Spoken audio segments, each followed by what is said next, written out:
Hey, it's Tammy Kiefer. I am your host here in Overcoming Waves. Um, Today's Tuesday, so we're going live.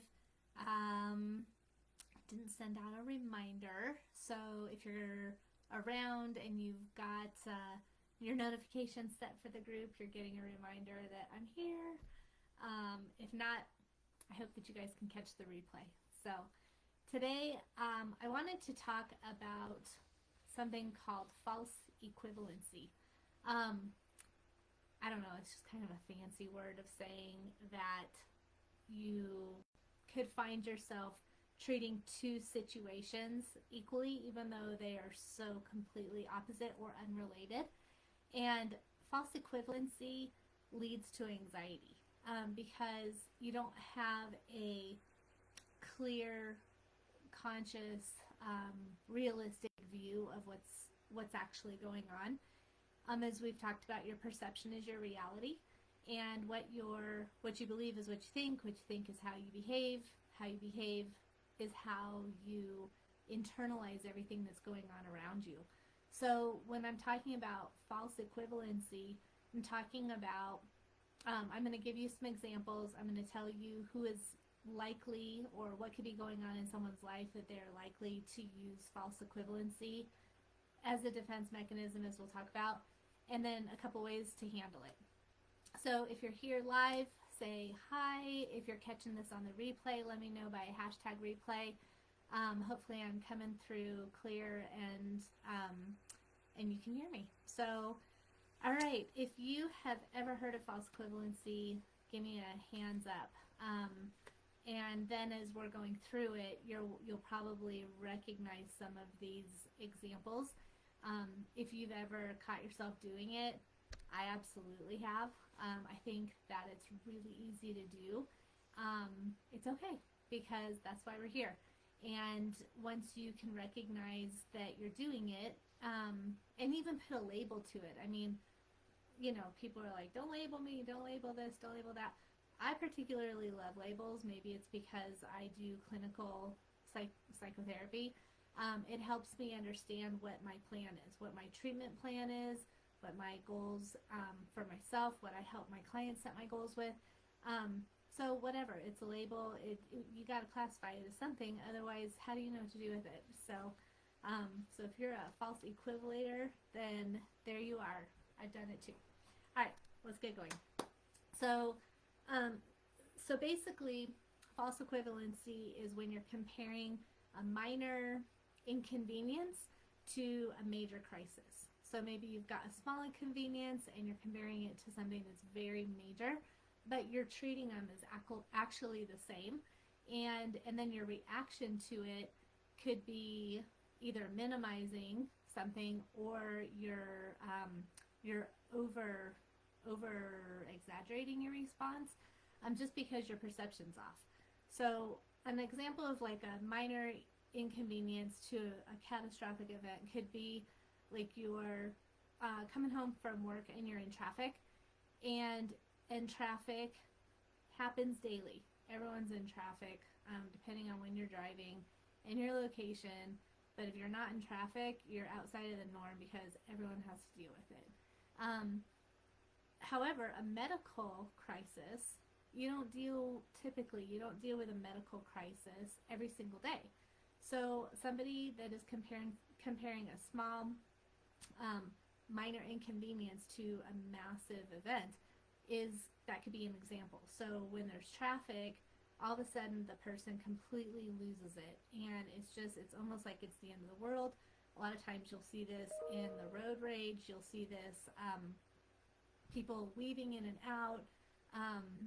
Maybe that's what's going on. We don't know what's going on with other people.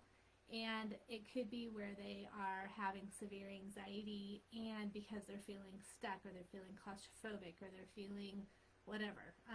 We don't know. But if that's the case, that could be an example of false equivalency. So another example could be creating everyday stressors with a traumatic event. So that would be the everyday event is the traffic. Some kind of traumatic event could be I'm having a heart attack, or or I don't know, my spouse is giving labor, I got to get somewhere. So, or going into labor. So it could be whatever, some medical thing. So it doesn't happen every day. But the response is the same. Another example could be treating a personal failure to, say, not getting a promotion at work. So does this small failure, forgetting a deadline, being late on something, missing the mark on something, small, not catastrophic, small, and that's why I didn't get this promotion. So these are two separate things, and they could, like time after time after time, you might not get the promotion, but one mistake probably isn't going to keep you from getting a promotion at work, but you treat them the same. So this small event becomes catastrophic. Your confidence tanks. Maybe you want to quit your job. You want to go find another place of employment. You feel like everyone at your job hates you. So you can see how the response is very overgeneralized, and the two of them as single isolated incidents are probably not related, is another example of false equivalency. I have a couple more examples. So how about seeing all criticism as equally damaging? So the example of that would be, it's hard to have somebody give you some criticism. It's hard to have constructive criticism. Some people are totally open to it. Some people fight it. Some people get super defensive.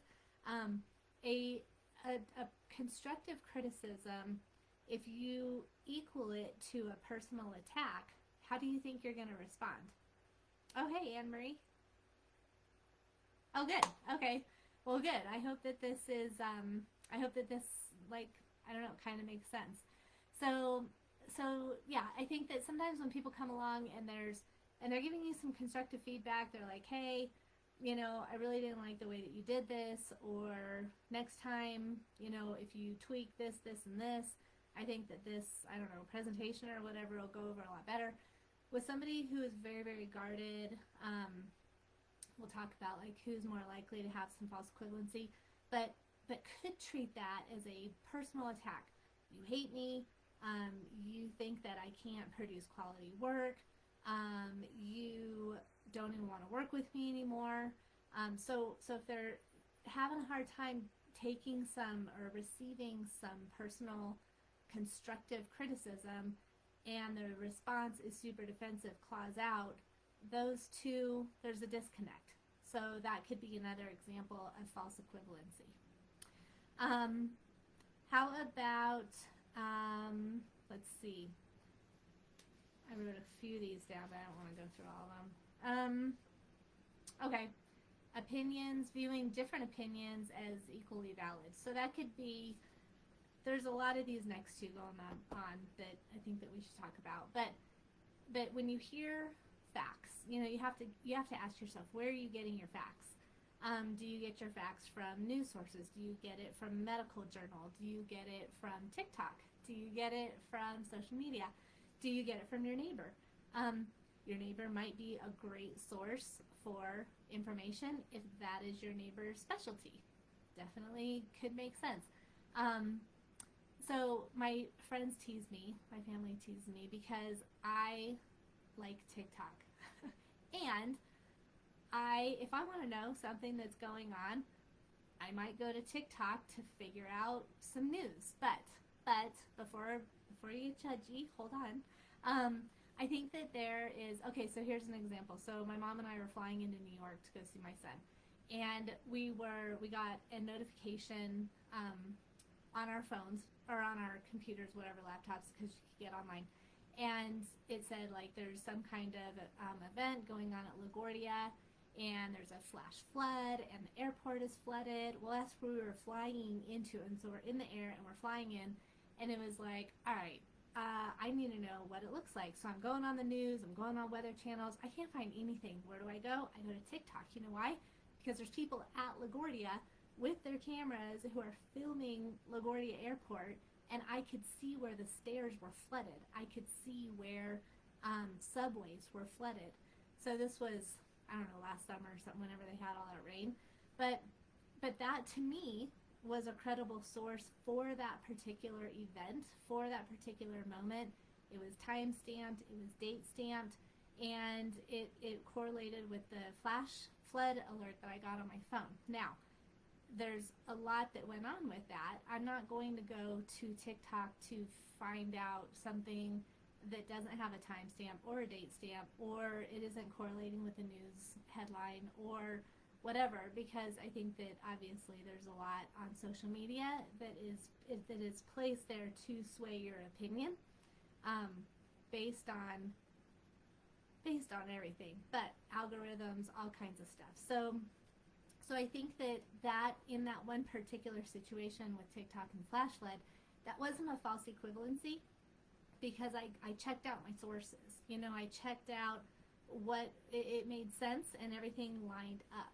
Now, false equivalency with getting facts versus baseless information and treating those exactly the same, and then basing your life, your decisions, your behavior, your perspectives, your heart and soul based on that, my friends, is a false equivalency. Be careful and don't do it. So I think that you have to be really careful with that. And there's reasons behind it. There's reasons, again, we'll get into reasons. I don't want to get off on a tangent quite yet, but I'll get there. Another example of a false equivalency could be basing your temporary setbacks with permanent failure. So we've all had setbacks. If you've ever set a goal for yourself in your life, you've likely had a setback.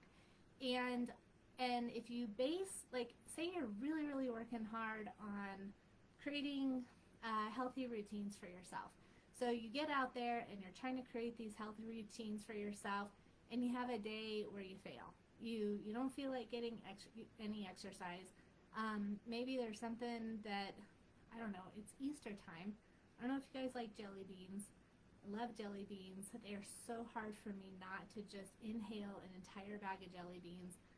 That is a true story, and that was my setback a few days ago. So, is that a personal failure? Am I a failure as a person that I cannot stick to a healthy routine? No. However, if I am struggling with this false equivalency thing, I might just throw in the towel. I might just say, forget it. I'm never going to be healthy. I'm never going to exercise again. I'm never going to get back on track. I'm probably always going to eat jelly beans. I'm always going to, I'm never going to be able to cook anything healthy. And it's like you just throw all of your effort, all of your goals, all of the potential and the possibility, you throw it away because of one setback. And I think that, we struggle with that because we're human. And I don't know what you guys are working on right now. You can feel free to pop it in the messages and the comments. But how we handle these personal setbacks, I think it becomes even harder when you've had setback after setback after setback, and you're really, really, really trying to work on something. I work with this with my clients a lot, as far as like being in healthy relationships, managing anxiety. That's a tough one because it comes, like, especially with anxiety, there's not just one situation that creates anxiety. It could be any situation, and you can't prepare yourself for every single situation. So if you're someone who's really working on trying to manage anxiety, and you have a panic attack, or you allow your thoughts to just run, and you forget to do the thought stopping, and you forget to do the wait a second, what do I have control over right now? If you forget to do that, and then you just kind of throw in the towel, and you're like, forget it, I'm just an anxious person. Maybe I shouldn't go on this trip. Maybe I shouldn't go for this new job. Maybe I shouldn't take this risk, whatever the risk might be. That could be where, it's super easy to buy into these false equivalencies and allow them to just kind of take over your mind. And the result of that is really kind of detrimental. The result of buying into these false equivalencies, your confidence is going to tank. When I was saying your perception is your reality, I mean, think of your internal dialogue and the things that you tell yourself over and over and over again. What you tell yourself, you start to believe. So if you're telling yourself, like, everybody here at work hates me, eventually you're going to start you're going to start showing up with that energy, and you might not interact with your coworkers anymore. And then what happens is they're probably not going to invite you to go to a Friday afternoon club or something, because they're like, oh, she must not like us, or she's always in a bad mood, or she isolates and she's not talking to anybody anymore. So then your situation, you're kind of creating it based on this false equivalency. No one here at work likes me. I'm not going to interact. Now they're not inviting me out. See, it must be true. And so you can see how this gets into this really kind of vicious circle. So that is a huge reason why I wanted to talk about false equivalency today, is because when you can see that things are a little bit mismatched, it gives you the power and it gives you the control to, one, to recognize it, and then to say, whoa, wait a second, maybe these two things aren't related. You can challenge it. You can talk to somebody about it. You can do a little bit of research. You can improve your communication skills. In this one example in the workplace, you could go up and ask somebody, hey, did I do something wrong? Are you mad at me? Is there something that we need to talk about? I feel like things are a little bit off, but I'm not quite sure why. You can clarify. There's so many, but challenging these really kind of irrational thoughts is one way of trying to work through them. Recognize it, challenge it, talk to people, clarify, check it out. I just wanted to, how are we doing on time? We're doing okay. I think that there's a few reasons also why people lean into this false equivalency coping mechanism, I'm going to call it.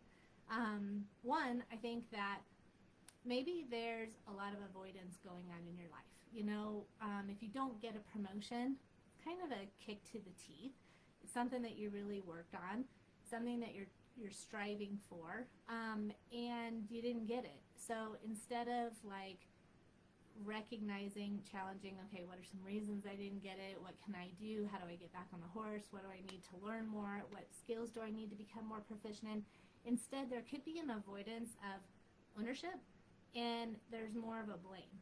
There's more of, I probably didn't get it because so-and-so made me late on this deadline, and I didn't get the project in on time, or I messed up and I made this mistake because somebody else was doing, I don't know, whatever.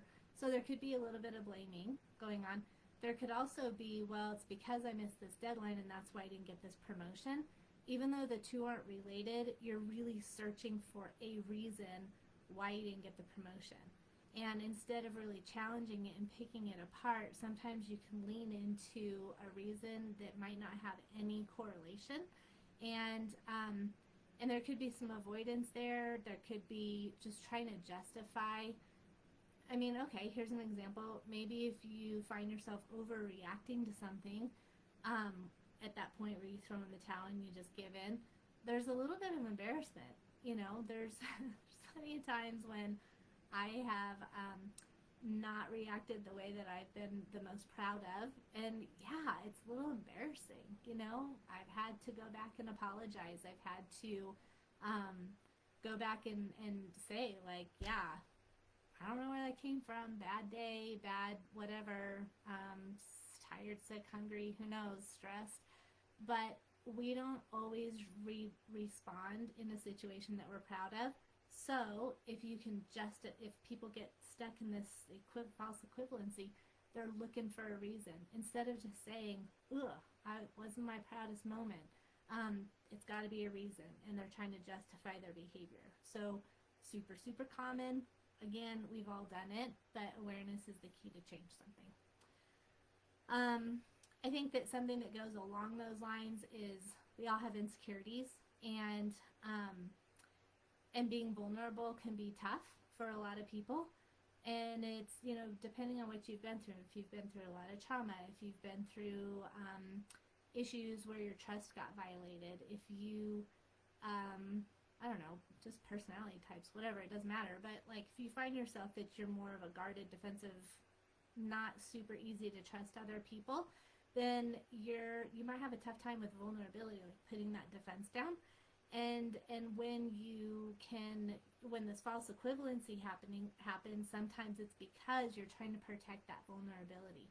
So it's always easier to react with your claws out than it is to be defenseless. And because that can be kind of scary, that's when people can hurt you the most. So sometimes you react with the false equivalency because you're trying to protect yourself from being vulnerable. Let's see. A couple other things. We talk about not having a sense of control over your life. Does not mean you have to be a controlling, power over type of person. But we all need a sense of control over our lives. Whether you're an infant, whether you're 110 years old, you need a sense of control over your life. And when you feel like you don't have that over and over and over again, it pertains to the level of anxiety. So a little bit of loss of control, a little bit of anxiety. Feeling totally out of control over your life, you're going to experience a ton of anxiety. So sometimes the false equivalency happens as a result of not having a sense of control. And when you don't have control of your life, you're more likely to behave in an out of control way. So there you go. You're reacting to a minor situation as if it's a major event, and the reaction isn't lining up, because to react in traffic the same way that you would react to some huge medical condition, it's not equivalent. They don't correlate. And let's see, maybe just, lack of perspective. I think that there's definitely maybe it's habitual. Who knows? It could be organic. There's a lot of mental health issues that can influence skewed perception on things. Depression, anxiety, bipolar, schizophrenia, anxiety disorders, anything. I think that of course that's going to skew your perception, because it's clouded with almost a desperation. There's a survival mode that you can get into. However, if you're not dealing with those on a large scale, skewed perception can be habitual also. You can, again, your perception is your reality, and if you have one perception, say you've got your blinders up and you're in that tunnel vision mode, to where people are saying, wait, have you ever thought about this? Or, whoa, have you ever thought about thinking about it like this? Or, whoa, did you ever meet so-and-so, because this is what they were going through and this is why they did what they did. If you're not open to other things or people going on around you, other people's experiences, if you're not getting out in your community and learning about different people and different situations and different lifestyles, you're likely going to be going through life with a little bit of tunnel vision, which is going to skew your perspective on everything. So one thing to do with that is get out there, go take a walk, go talk to your neighbor. You don't have to go very far. I can guarantee you, my neighbors around here, very eclectic. There's all kinds of things that go on that no one has any idea about, which, as it should be, I don't need to know what's going on with all my neighbors.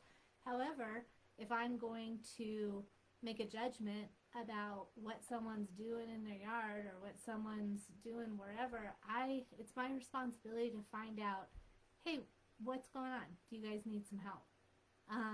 Or, hey, I'm here to support you if you need anything. Or it's just a simple, hey, how are you? Good morning. So get out in your community and go learn about other people. A small tangent, but when you're having a lot of anxiety, it's because you're in your own head and you're stuck in your thoughts, your emotions, your situation, what's not going right for you, what your fears are. It's all about you. When I'm having anxiety, it is all about what is going on in my bubble. And that's silly. When you can get out of your head, guess what? Your anxiety drops. And I had an example one time when my kids were really little, and I don't remember what was going on. Obviously, I don't remember why I had anxiety. Well, I probably know why I had anxiety, because I was a new mom. But But I remember being in this like pretty close to panic attack mode, and all of a sudden I heard this thump, and immediately I was like, whoom, and I jumped up and I ran in, and I can't remember. I think maybe one of my kids dropped something out of a crib. It wasn't huge, but I was like, oh my God, my anxiety just went away. And you know why? Is because I got myself out of my head. I didn't even realize it. But that, you can use that as a coping mechanism. And it also helps with you to challenge this false equivalency that really does not work. So, that's it. That's all I have. There's a lot to unpack in there. So I hope that this was helpful. I hope it kind of clarified what false equivalency is and what it looks like. We are all susceptible to anxiety. We're all susceptible to, in that desperate moment, coming up with any kind of coping mechanism that can help. And I hope that you guys have taken little snips and bits of this, and it's been helpful, and I would love to know your thoughts, your comments. Anne-Marie, thanks so much for being here, and I will talk to you guys next week. Okay, take care. Zoe says bye. Take care.